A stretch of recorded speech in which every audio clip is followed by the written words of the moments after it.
have done.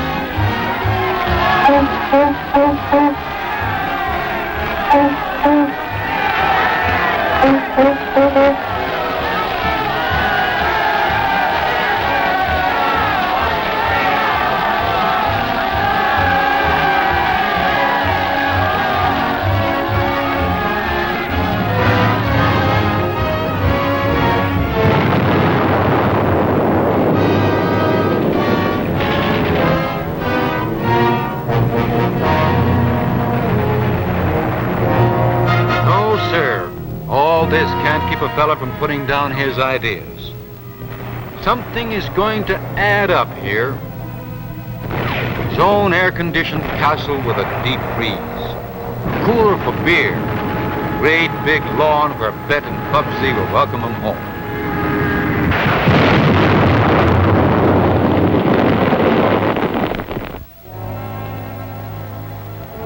No, sir, all this can't stop a fella from keeping his ideas.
Mighty swell this is. A long time coming. They're all here, sure enough. Yes, there's no place like home.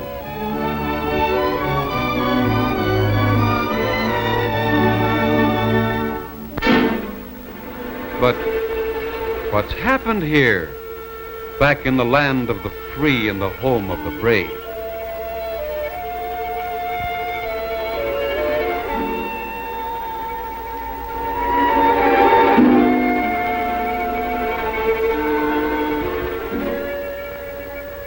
Are you all living here?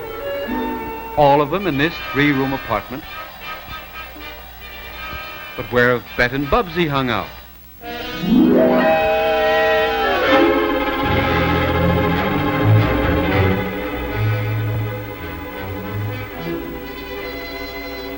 Oh, no. Bart is back now. He'll dig out a spot for the 3 of them. Uncle Rod knows. There isn't a spot in town, not a rabbit hole. We'll see about that. A man can have resource and gumption. We'll find a spot. We'll find a home right now. Before lunch, and be back. They want a roof of their own, that's all. A place of their own.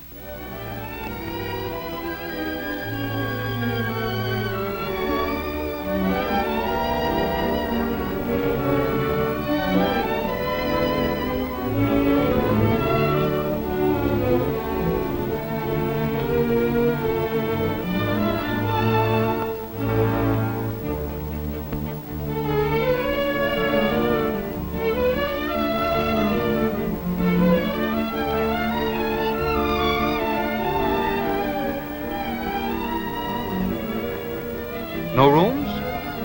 Well, we'll take an apartment.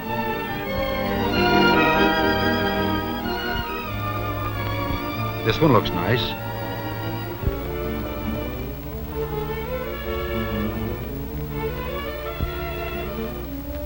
Sure, it's nice, and there is an apartment.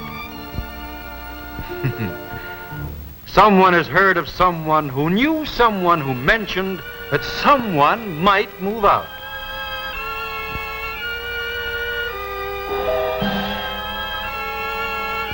Hunting a home, the most intense, prolonged, widespread, desperate hunt in history, with the hunters running into the millions.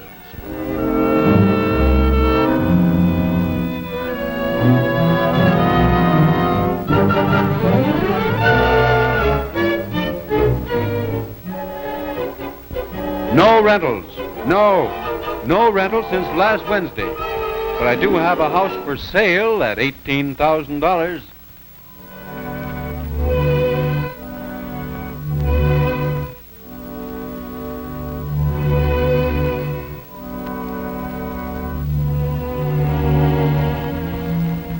I should have held that house until tomorrow. I could have gotten $20,000.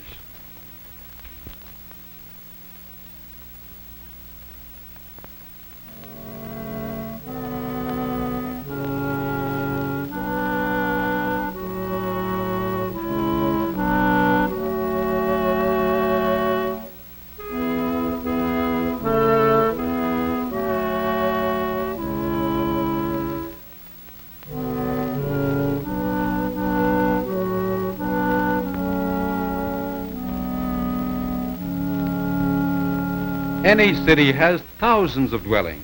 There must be some spot, somewhere. Somewhere. Somewhere.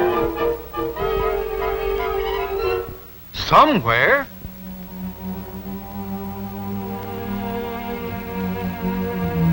Somewhere. Somewhere. Somewhere. Anywhere. Somewhere. Somewhere.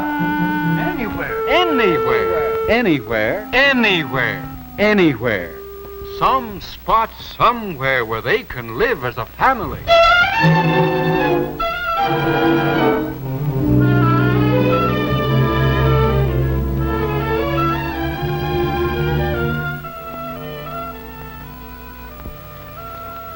I've got to have a home. No one is to blame, yet everyone is to blame. There's been a lag in home construction for more than 15 years. During the past 5 years, the population of the United States has increased 8 million. Now there are building material shortages of all kinds, and shortages of manpower in the building trades. Everywhere, citizens were aware of the emergency.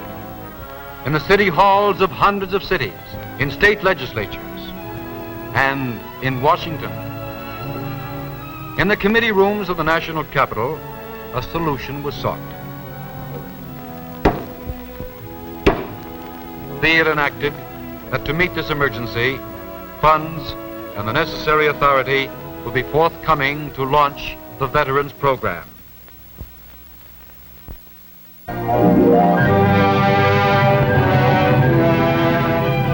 Veterans Emergency Housing Program is launched to help solve the housing emergency in hundreds of cities. The target, 2,700,000 homes and apartments started by the end of 1947. This can't be done overnight. Houses and apartments are not produced through miracles. This is the goal. The number of houses built in 1945 must, in 1946, be 5 times greater, and in 1947, 6.5 times greater. This is a job on which government, industry, and labor will have to join in an all-out effort. The heart of this program lies in the community.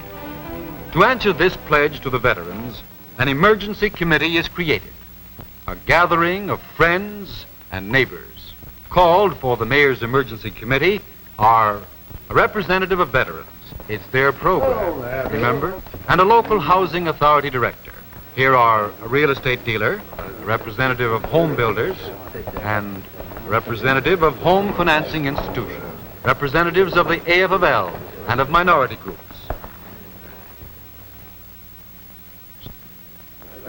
delegate from the CIO, a newspaper editor. Women's organizations are represented too. Representative of material producers and dealers, a regional housing expediter, and the head of the local Veterans Housing Referral Center.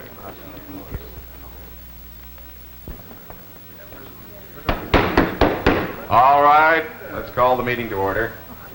Let's hear the reports of our committees. The war is not over. This is for Operation Hometown USA, to redeem its pledge to their veterans. Such emergency committees are at work in Worcester, Pittsburgh, Chicago, Salt Lake City, Los Angeles, right across the nation, in large cities and small. What has this committee already done for their veterans? All right, the first report is that of our referral center. Our subcommittee, Mr. Chairman, has completed plans for the opening of a clearinghouse for information on housing for all returning men of the armed services. In the referral center, we find out all we can about every veteran's needs. Here we give him consultation and advice. Does the veteran wish to build or rent? For rental, he is shown our classified listings. We have classified the type of vacancy that we receive. However, if the applicant wishes to build, the veteran is told how application may be made for a priority to the state or district office of the FHA, and he is also told where he may find out about a loan under the GI Bill of Rights. Thank you very much, Mrs. Watkins. And now let's have the report of our publicity committee. We of the Publicity Subcommittee have asked local radio stations to make appeals and interview veterans. Newspapers have given space to cut out coupons, cartoons, and feature articles. We have issued posters. Letters have been sent to all clergymen in town to request the property owners of their congregations to open their homes. Similar letters to service clubs, women's clubs, and all realtors. And finally, to all property owners. We've tried to make everyone aware that they must help in this emergency. And you're certainly doing a good job. The next step in the Veterans Housing Program is a survey of the city's present housing situation. Our report on this comes from a man whose wide experience in housing and real estate well qualifies him as chairman of our subcommittee on planning. Si, let's have your report. We've made a complete survey of all unused housing space in our town. We've had our Boy Scouts comb all the boroughs for extra space. Maybe upstairs over that garage, there's an unused room, a spare room or attic that could be used temporarily.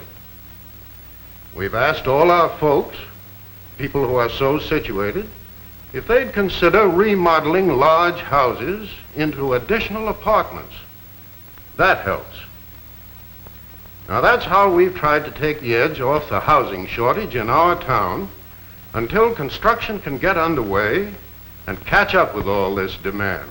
And the demand is certainly great, isn't it, Tom?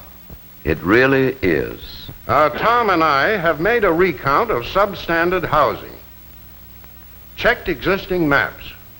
We know just where we stand on that. There are a lot of veterans in those houses. They should be considered. Now here's one result of our survey.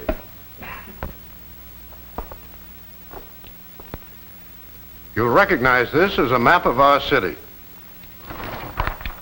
Here you'll find unused lots, some of them city-owned, taken over for back taxes. We've interviewed many of the owners of these vacant lots, tried to free them from cloudy titles. Now, many of these improved lots will be available for building within our price range. We've also made a study of the use of land beyond the city limits, land not serviced by city paving facilities. Very good, Si. Good work. Now, about this construction that Si says must get underway. It's pretty clear to us all that drastic steps must be taken. As local housing authority director, I want to report that we have established a veteran's preference for admission to our low-rent projects. The recount of substandard housing, based largely on our surveys, showed that there are many veterans' families living under slum conditions. Low-income veterans and their families are doubly handicapped in this emergency. We are trying to give them an even break. Thank you very much indeed. That's what we're all here for. Now, target number 1, 1946. Target number 2, 1947. Now, how do we get there? What's our path? Well, to help us along our road, we have with us today a regional housing expediter, Mr. Walter King.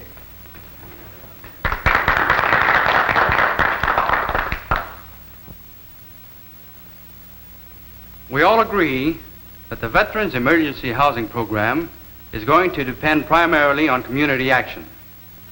But the federal government is going to do everything within its power to help, to channel materials into homes for veterans at the right prices, to utilize its resources to break bottlenecks on a national scale. All government agencies concerned with housing and materials which go into housing are cooperating with National Housing Expediter Wilson W. Wyatt. The Civilian Production Administration has the prime job of stimulating the greatest possible amount of production. The Office of Price Administration of keeping prices on materials in line. The Labor Department will turn its efforts in cooperation with labor to augmenting the manpower supply. And the 3 major units of the National Housing Agency will each have vital roles. The Federal Housing Administration, or FHA as it is known to every builder and millions of homeowners, is handling the arduous task of issuing priorities and of insurance of mortgages. The Federal Public Housing Authority has the vital job of providing 200,000 temporary homes for veterans as speedily as possible. This will be done by the reuse of the war housing supply in Army and Navy barracks, as well as by aiding the long-range public housing program for those of low income operated through local housing authorities. And the Federal Home Loan Bank Administration will utilize its resources and those of its member institutions to aid in the financing of veterans' homes. As a town, you would do well to set a goal to shoot at, as your chairman states. But first, you must remember that the price factor of new houses is important. A War Department survey shows that 84% of the veterans throughout the nation can't afford more than a $6,000 house, can't pay more than $50 a month rent. And many of these families want to rent and are in no position to buy a house. How many houses will this town need to hit Target 1 and Target 2? To answer that, certain basic facts are called for. Our referral center reports that the number of discharged veterans still seeking homes is 2,998. Selective Service reports total number of men from this town in war service for the period of July 1st, 1940 to June 1st, 1946 is 6,451. The 1946 population of this town is 59,963. No correction on that. 965. Twins arrived this morning at the city hospital. A survey, part of which was made for us by our Boy Scouts, reports that the total number of habitable vacant dwelling units in this community is only 67. They're going fast. Schedule A estimates future veteran requirements. Vacancies subtracted from requirements give an estimate of the number of houses needed, 2,931. For 1946, 1,304. For 1947, 1,627. The total number for which this community must assume responsibility. That's too darn many. It can't be done. It's clear beyond us. Out of sight, it's impossible. Ladies and gentlemen, Ladies and gentlemen, it's got to be done. How? Well, here are 3 ways of meeting our goal, in addition to making available every possible vacant space in existing homes. First, by building in the usual conventional manner, the on-site construction which has provided the great volume of our homes and apartments in the past. Secondly, by prefabricated houses and houses of prefabricated parts constructed in the factory and assembled on the site. And thirdly, by temporary structures brought from other areas. But we don't want any temporary buildings. Where will we put them? But can we get the material? Can we get labor? Ladies and gentlemen, But these houses take time. Our veterans need roofs right now, and at a price that we can afford. These men can't wait. this is a crisis, friends, and it calls for action.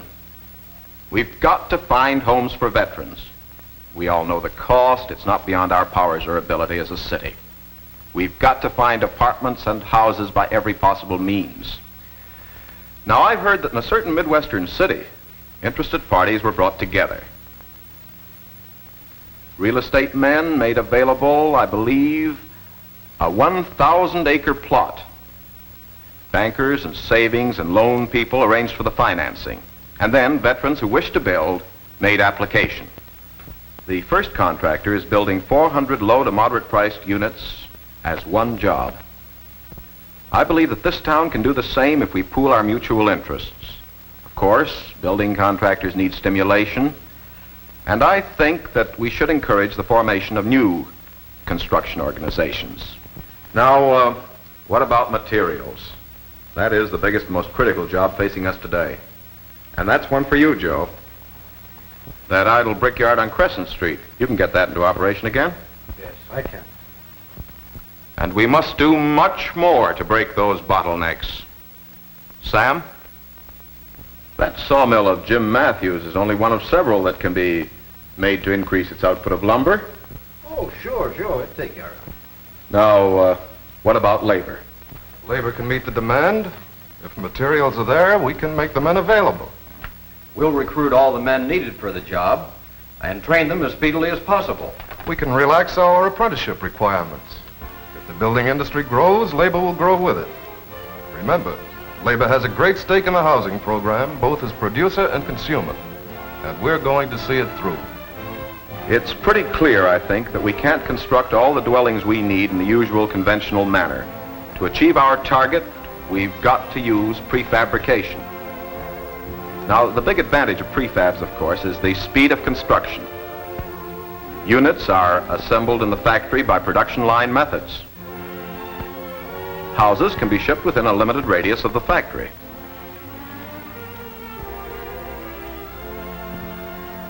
The prefabricated houses that we want are not flimsy structures.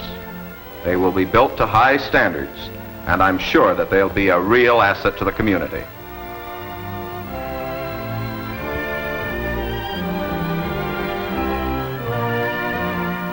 Former service barracks and war housing are placed at the disposal of veterans.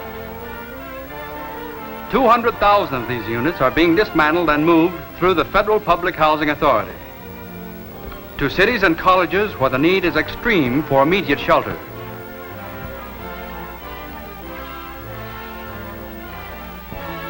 Available and serviceable, but they do not meet our permanent needs. When the emergency is over, they will be removed. Well, this about concludes our meeting. We must remember that we're after rental housing, all we can get of it, because most veterans are in no position to buy homes. And even more important, we must eliminate non-essential construction and channel all materials to veterans' needs. This is really an emergency, friends, and I know that each and every one of you will cooperate.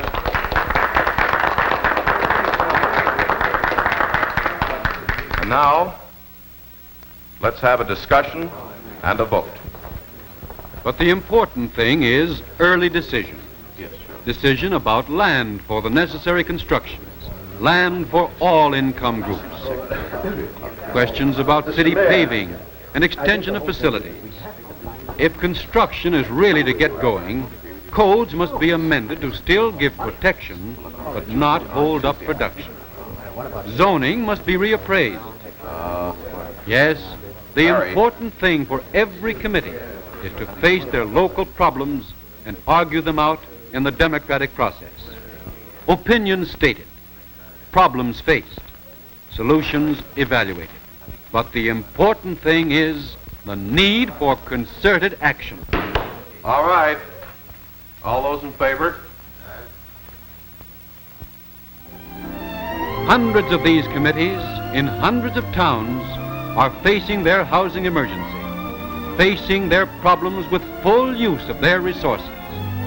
Over and above, they plan their future and the future of the nation. Building should grow to be the major United States industry.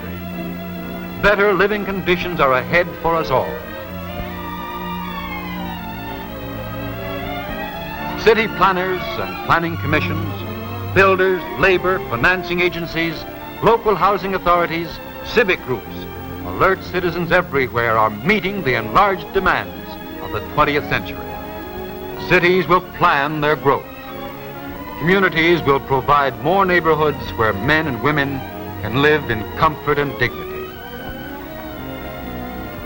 There will be wider spaces, community facilities for all, more air and sunlight, more living rooms, more houses, and a rich, full life for everyone.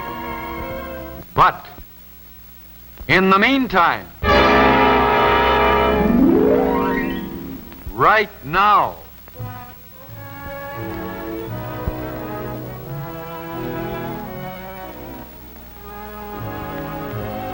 I've got to have a home. let's do it. Let's give him a home.